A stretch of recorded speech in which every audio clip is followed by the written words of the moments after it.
नमस्ते प्यारे साथियों, कैसे हैं आप सभी। आशा करता हूँ बहुत ही अच्छे होंगे और अच्छे से पढ़ाई कर रहे होंगे। दोस्तों, आज हम आप सबके समझ जो है हिंदी शिक्षक भर्ती परीक्षा यानी कि TGT, PGT, GIC, KVS, LT grade इत्यादि परीक्षाओं से संबंधित आज हम 30 अति महत्वपूर्ण प्रश्नोत्तरी श्रृंखला लेके आए हैं, जो परीक्षा की दृष्टिकोण से अति महत्वपूर्ण है। चलिए देर न करते हुए शुरू करते हैं प्रश्न संख्या 1 से। यदि मेरा वीडियो आप सभी लोगों को अच्छा लगे तो लाइक करें और सब्सक्राइब करें। दोस्तों, आप लोग मुझे कमेंट करके ज़रूर बताइएगा कि आप लोगों का कितना प्रश्न सही हुआ है। इसके अलावा इसका पीडीएफ जो है आप मेरे टेलीग्राम चैनल या फिर व्हाट्सएप ग्रुप से प्राप्त कर सकते हैं। प्रश्न संख्या 1 है, हिंदी साहित्य का पहला इतिहास लेखक गारसा द तासी था। यह निर्विवाद है। यह मत किसका है? बताइए आप लोग, यह मत किसका है? डॉक्टर नलिन विलोचन शर्मा का है, या फिर रामविलास शर्मा का है, या फिर डॉक्टर गणपत चंद्र गुप्त का है, या फिर विश्वनाथ त्रिपाठी का है? तो बताइए आप लोग, यह कथन किसका है? तो यह कथन जो है नलिन विलोचन शर्मा जी का है, इसलिए ऑप्शन नंबर ए सही हो जाएगा। चलिए हम लोग अगला प्रश्न देखते हैं।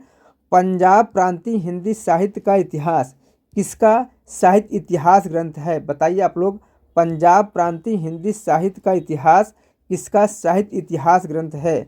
मैनेजर पांडे का है, या फिर चंद्रकांत बाली का है, या फिर डॉक्टर मोतीलाल मेनारिया का है, या फिर नारायण चतुर्वेदी का है? इसमें जो ऑप्शन सही हो जाएगा, पंजाब प्रांतीय हिंदी साहित्य का इतिहास ग्रंथ जो यह है किसका है? यह है चंद्रकांत बाली का। ऑप्शन नंबर बी सही हो जाएगा। चलिए हम लोग अगला प्रश्न देखते हैं। ब्रज का कृष्ण काव्य संप्रदाय हिंदी साहित्य के इतिहास का काल विभाजन और नामकरण करते हुए उपर्युक्त नामकरण निम्नलिखित में से किस साहित्य इतिहासकार ने सुझाया है? मिश्र बंधु ने, या फिर जॉर्ज ग्रियर्सन ने, या फिर आचार्य रामचंद्र शुक्ल ने, या फिर डॉक्टर रामकुमार वर्मा ने? इसमें जो ऑप्शन सही हो जाएगा, ब्रज भाषा का कृष्ण संप्रदाय, यह जो नामकरण किया है किसने किया है? जॉर्ज ग्रियर्सन ने किया है। ऑप्शन नंबर बी सही हो जाएगा। चलिए हम लोग अगला प्रश्न देखते हैं। प्रश्न संख्या 4 देखते हैं। अपभ्रंश भाषा का सर्वश्रेष्ठ रहस्यवादी कवि किसे माना जाता है? बताइए आप लोग, अपभ्रंश भाषा का सर्वश्रेष्ठ रहस्यवादी कवि जो है किसे माना जाता है? जो इंदु को माना जाता है, या फिर पुष्पदंत को माना जाता है, या फिर हेमचंद्र को माना जाता है, या फिर मुनिराम सिंह को माना जाता है? तो बताइए आप लोग, अपभ्रंश भाषा का सर्वश्रेष्ठ रहस्यवादी कवि जो है किसे माना जाता है? तो अपभ्रंश भाषा का सर्वश्रेष्ठ रहस्यवादी कवि जो है मुनिराम सिंह को माना जाता है, इसलिए ऑप्शन नंबर डी सही हो जाएगा। कौन सा? ऑप्शन नंबर डी सही हो जाएगा। चलिए हम लोग अगला प्रश्न देखते हैं। डिंगल भाषा का संबंध किस साहित्य से है?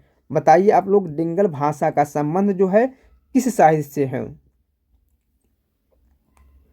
राजस्थानी साहित्य से, या फिर मैथिली साहित्य से, या फिर हरियाणवी साहित्य से, या फिर अवधी साहित्य से? बताइए आप लोग, डिंगल भाषा का संबंध किस साहित्य से है? तो डिंगल भाषा का संबंध जो है राजस्थानी साहित्य से है, इसलिए ऑप्शन नंबर ए सही हो जाएगा। चलिए हम लोग अगला प्रश्न देखते हैं। प्रश्न संख्या 6 देखते हैं। इनमें से कौन सी रचना जो है नानक दर्शन का सार तत्व है? बताइए आप लोग, इनमें से कौन सी रचना में जो है नानक का सार तत्व है? आशा दीवार में, या फिर हरि रास में, या फिर जपुजी में, या फिर सोहिला में? इसमें जो ऑप्शन सही हो जाएगा, नानक दर्शन का सार तत्व जो रचना है वह है जपुजी। ऑप्शन नंबर सी सही हो जाएगा। चलिए हम लोग अगला प्रश्न देखते हैं। प्रश्न संख्या 7 देखते हैं। अगम का विलोम शब्द निम्न में से कौन सा है? बताइए आप लोग, इनमें से कौन सा एक शब्द जो है अगम का विलोम है? सुगम है, या फिर दुर्गम है, या फिर आगम है, या फिर आवागमन है? तो अगम का जो विलोम शब्द है वह है सुगम। ऑप्शन नंबर ए सही हो जाएगा। कौन सा? ऑप्शन नंबर ए सही हो जाएगा। चलिए हम लोग अगला प्रश्न देखते हैं। इनमें से एक का अर्थ इतराज है। बताइए आप लोग, इनमें से किस एक का अर्थ जो है इतराज है? विघ्न का, या फिर विपत्ति का, या फिर संकट का, या फिर आपत्ति का? तो इतराज किस का एक शब्द है? तो वह है आपत्ति का शब्द जो है, इतराज का शब्द जो है आपत्ति है, जबकि विघ्न, विपत्ति और संकट एक दूसरे के पर्यायवाची शब्द हैं। चलिए हम लोग अगला प्रश्न देखते हैं। प्रश्न संख्या 9 देखते हैं। मैथिली का प्रयोग क्षेत्र नहीं है। बताइए आप लोग मैथिल बोली जो है किस क्षेत्र में नहीं बोली जाती है। दरभंगा में या फिर मेरठ में या फिर मुजफ्फरपुर में या फिर पूर्णिमा में।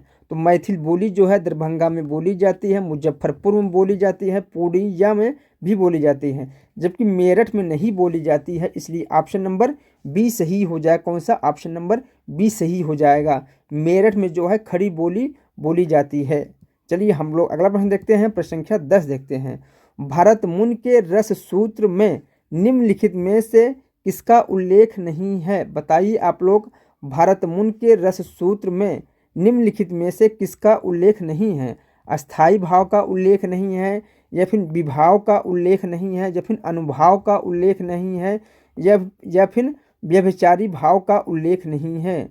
तो भरत मुनि के रस सूत्र में किसका उल्लेख नहीं है? अस्थाई भाव का उल्लेख नहीं है। इसलिए ऑप्शन नंबर ए सही हो जाएगा। इनका सूत्र जो है वह है विभाव, अनुभाव, व्यभिचारी संयोगाद रस निष्पत्ति। इसलिए ऑप्शन नंबर इसमें ए सही हो जाएगा। चलिए हम लोग अगला प्रश्न देखते हैं। प्रश्न संख्या 11 देखते हैं। क्या गोरी क्या सांवरी संस्मरण के लेखक हैं? बताइए आप लोग, क्या गोरी क्या सांवरी किसका संस्मरण विधा की रचना है? देवेंद्र सत्यार्थी का है, या फिर शांति प्रिय द्विवेदी का है, या फिर राम वृक्ष बेनीपुरी का है, या फिर कन्हैया लाल मिश्र प्रभाकर का है? बताइए आप लोग, क्या गोरी क्या सांवरी जो है किसका संस्मरण विधा की रचना है? तो यह जो है देवेंद्र सत्यार्थी का संस्मरण विधा की रचना है। इसलिए ऑप्शन नंबर ए सही हो जाएगा। इनकी एक अन्य संस्मरण जो बहुत ही मशहूर है वह है रेखाएं बोल उठी। किसका? देवेंद्र सत्यार्थी का। चलिए हम लोग अगला प्रश्न देखते हैं। प्रश्न संख्या 12 देखते हैं। मानव अथवा प्रकृति के सूक्ष्म किंतु व्यक्त सौंदर्य में आध्यात्मिक छाया का भान मेरे विचार से छायावाद की सर्वमान्य व्याख्या हो सकती है। छायावाद की यह परिभाषा किसने दी है? जयशंकर प्रसाद ने दिया है, या फिर नलिन बिलोचन शर्मा ने दिया है, या फिर नंद दुलारे वाजपेयी ने दिया है, या फिर डॉक्टर नागेंद्र ने दिया है? तो बताइए आप लोग, छायावाद की यह परिभाषा किसने दी है? तो छायावाद की यह परिभाषा जो है नंद दुलारे वाजपेयी जी ने दिया है। इसलिए ऑप्शन नंबर सी सही हो जाएगा। चलिए हम लोग अगला प्रश्न देखते हैं। प्रश्न संख्या 13 देखते हैं। निम्नलिखित में से कौन सी विधा सृजनात्मक साहित्य के अंतर्गत नहीं आती? बताइए आप लोग, इनमें से कौन सी एक विधा जो है सृजनात्मक साहित्य के अंतर्गत नहीं आती? कविता, या फिर कहानी, या फिर आलोचना, या फिर निबंध? तो सृजनात्मक साहित्य के अंतर्गत जो विधा आती है वह है कविता है, कहानी है और निबंध है, जबकि आलोचना नहीं है। इसलिए ऑप्शन नंबर डी सही हो जाएगा। आलोचना क्या है? आलोचना वह है जो पूर्व में रचित साहित्य को विभिन्न दृष्टिकोणों से तोड़ मरोड़ कर प्रस्तुत किया जाता है, वह आलोचना होती है। इसलिए ऑप्शन नंबर इसमें डी सही हो जाएगा। चलिए हम लोग अगला प्रश्न देखते हैं। प्रश्न संख्या 14 देखते हैं। जितनी सफलता भारतेंदु युग के लेखकों को निबंध रचना में मिली उतनी कविता और नाटक में नहीं मिली। यह कथन किसका है? बताइए आप लोग, यह कथन किसका है? आचार्य रामचंद्र शुक्ल का है, या फिर रामविलास शर्मा का है, या फिर हजारी प्रसाद द्विवेदी जी का है, या फिर नंद दुलारे वाजपेयी जी का है? तो यह कथन किसका है? तो यह कथन जो है रामविलास शर्मा जी का है। इसलिए ऑप्शन नंबर बी सही हो जाएगा। रामविलास शर्मा जो है मार्क्सवादी आलोचक हैं। चलिए हम लोग अगला प्रश्न देखते हैं। प्रश्न संख्या 15 देखते हैं। सोमा बुआ किस कहानी में मुख्य पात्र हैं? बताइए आप लोग, सोमा बुआ जो है किस कहानी में मुख्य पात्र हैं? अकेली कहानी में, या फिर मैकू कहानी में, या फिर पंचलाइट कहानी में, या फिर शरणदाता कहानी में?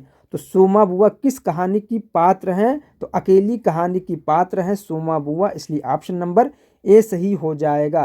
तो यह किसकी कहानी है? अकेली। तो यह जो है मन्नू भंडारी की कहानी है। चलिए हम लोग अगला प्रश्न देखते हैं। प्रश्न संख्या 16 देखते हैं। पाप और पुण्य की मीमांसा में लिखा गया उपन्यास निम्नलिखित में से कौन सा है? बताइए आप लोग, पाप और पुण्य की मीमांसा में लिखा गया उपन्यास निम्नलिखित में से कौन सा है? चित्रलेखा है, या फिर धर्मपाल है, या फिर विराट की पद्मिनी है, या फिर कुंडार है? बताइए आप लोग, पाप और पुण्य की मीमांसा में लिखा गया उपन्यास कौन सा है? तो वह है चित्रलेखा। ऑप्शन नंबर ए सही हो जाएगा। यह किसका रचना है? तो यह जो है चित्रलेखा जो है भगवती चरण वर्मा का उपन्यास विधा की रचना है। चलिए हम लोग अगला प्रश्न देखते हैं, प्रश्न संख्या 17 देखते हैं। मुंशी प्रेमचंद का कौन सा उपन्यास पहले जो है उर्दू में बाजारे हुस्न के नाम से लिखा गया था? प्रेमाश्रम है, या फिर सेवा सदन है, या फिर कायाकल्प है, या फिर रंगभूमि है?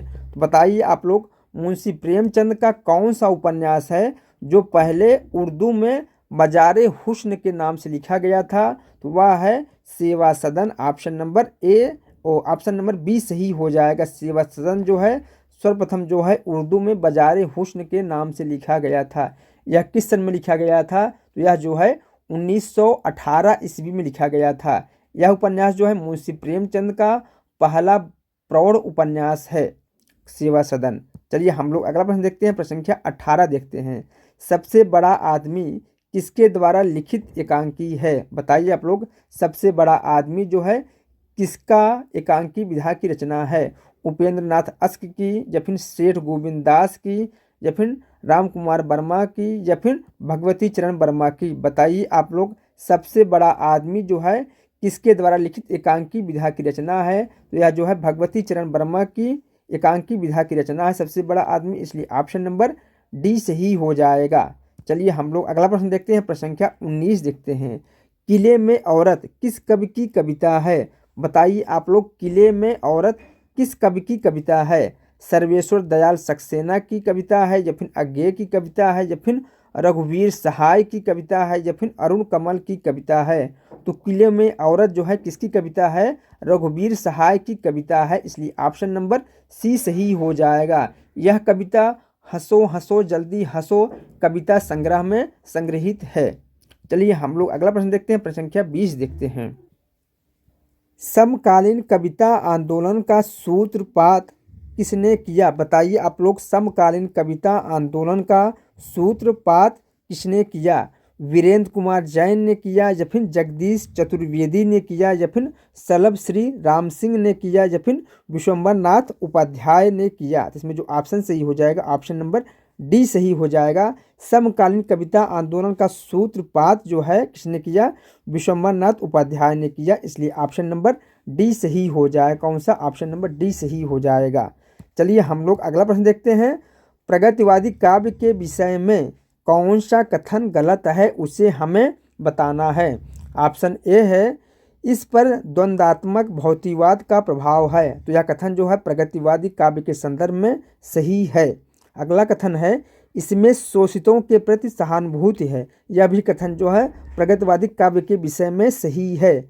ऑप्शन सी है, इसमें धार्मिक भावनाओं का विशेष आदर है। यह कथन जो है सही नहीं होगा प्रगतिवादी काव्य के विषय में। अगला ऑप्शन है, शोषण मूलक लोकतंत्र पर प्रहार किया गया है। शोषण मूलक लोकतंत्र पर प्रहार किया गया है। यह कथन भी जो है प्रगतिवादी काव्यधारा के विषय में सही है, इसलिए ऑप्शन नंबर इसमें सी सही हो जाएगा। चलिए हम लोग अगला प्रश्न देखते हैं, प्रश्न संख्या 23 देखते हैं। राष्ट्रभाषा प्रचार समिति वर्धा की स्थापना किस वर्ष हुई थी? बताइए आप लोग, राष्ट्रभाषा प्रचार समिति वर्धा की स्थापना जो है किस वर्ष हुई थी? 1940 में हुआ था, या फिर 1913 ईस्वी में हुआ था, या फिर 1942 ईस्वी में हुआ था, या फिर 1936 ईस्वी में हुआ था? तो राष्ट्रभाषा प्रचार समिति वर्धा यानी कि महाराष्ट्र में इसकी स्थापना हुआ था किस सन में? 1936 ईस्वी में हुआ था, इसलिए ऑप्शन नंबर डी सही हो जाएगा। चलिए हम लोग अगला प्रश्न देखते हैं, प्रश्न संख्या 24 देखते हैं। हिंदी की प्रथम वैज्ञानिक कहानी कौन सी है? बताइए आप लोग, हिंदी की प्रथम वैज्ञानिक कहानी कौन सी है? चंद्रलोक की यात्रा है, या फिर इंदुमती है, या फिर वचनबद्ध है, या फिर एक टोकरी भर मिट्टी है? तो बताइए आप लोग, हिंदी की प्रथम वैज्ञानिक कहानी कौन सी है? तो हिंदी की प्रथम वैज्ञानिक कहानी जो है वह है चंद्रलोक की यात्रा। ऑप्शन नंबर ए सही हो जाएगा। तो बताइए आप लोग, चंद्रलोक की यात्रा किसकी कहानी है? तो चंद्रलोक की यात्रा जो है केशव प्रसाद सिंह की कहानी है। चलिए हम लोग अगला प्रश्न देखते हैं, प्रश्न संख्या 26 देखते हैं। बाणभट्ट की आत्मकथा उपन्यास को किस आलोचक ने प्रेम ग्रंथ सिद्ध किया है? बताइए आप लोग, बाणभट्ट की आत्मकथा उपन्यास को किस आलोचक ने प्रेम ग्रंथ सिद्ध किया है? नैमिचंद जैन ने, या फिर नामवर सिंह ने, या फिर विजय देव नारायण शाही ने, या फिर रामविलास शर्मा ने। तो बताइए आप लोग, बाणभट्ट की आत्मकथा उपन्यास को किस आलोचक ने प्रेम ग्रंथ सिद्ध किया है? तो नामवर सिंह ने कहा है, इसलिए ऑप्शन नंबर बी सही हो जाएगा। कौन सा? ऑप्शन नंबर बी सही हो जाएगा। चलिए हम लोग अगला प्रश्न देखते हैं। किस उपन्यास पर नासिरा शर्मा को सरस्वती सम्मान मिला? बताइए आप लोग, इनमें से किस उपन्यास पर जो है नासिरा शर्मा को सरस्वती सम्मान मिला? 7 नदियाँ एक समुंदर पर, या फिर अक्षयवट पर, या फिर जीरो रोड पर, या फिर कागज की नाव पर। बताइए आप लोग, नासिरा शर्मा को किस उपन्यास पर सरस्वती सम्मान मिला था? तो वह मिला था कागज की नाव उपन्यास पर, इसलिए ऑप्शन नंबर डी सही हो जाएगा। चलिए हम लोग अगला प्रश्न देखते हैं, प्रश्न संख्या 28 देखते हैं। केशवदास को किसने कोर्ट का कवि कहा है? बताइए आप लोग, केशवदास को किसने जो है कोर्ट का कवि कहा है? कोर्ट का कवि डॉक्टर विजय पाल सिंह ने, या फिर नंदुलारे वाजपेयी ने, या फिर हजारी प्रसाद द्विवेदी जी ने, या फिर रामविलास शर्मा ने। तो केशव को कोर्ट का कवि जो है डॉक्टर विजय पाल सिंह जी ने कहा है, इसलिए ऑप्शन नंबर ए सही हो जाएगा। चलिए हम लोग अगला प्रश्न देखते हैं, प्रश्न संख्या 29 देखते हैं। छायावाद का पतन समीक्षाकृत के लेखक कौन है? बताइए आप लोग, छायावाद का पतन जो है किसकी समीक्षा कृति है? नंदुलारे वाजपेयी की है, या फिर शांति प्रिय द्विवेदी की है, या फिर डॉक्टर देवराज की है, या फिर डॉक्टर रामस्वरूप चतुर्वेदी की है? बताइए आप लोग, छायावाद का पतन जो है किसकी समीक्षा कृति है? यह जो है डॉक्टर देवराज की समीक्षा कृति है छायावाद का पतन, इसलिए ऑप्शन नंबर सी सही हो जाएगा। कौन सा? ऑप्शन नंबर सी सही हो जाएगा। चलिए हम लोग अगला प्रश्न देखते हैं, प्रश्न संख्या 30 देखते हैं, और इस वीडियो का लास्ट प्रश्न देखते हैं। दोहा और रोला को मिलाने से बनता है? बताइए आप लोग, दोहा और रोला को मिलाने से क्या बनता है? हर गीत का छंद बनता है, या फिर गीत का छंद बनता है, या फिर छप्पर छंद बनता है, या फिर कुंडलिया छंद बनता है?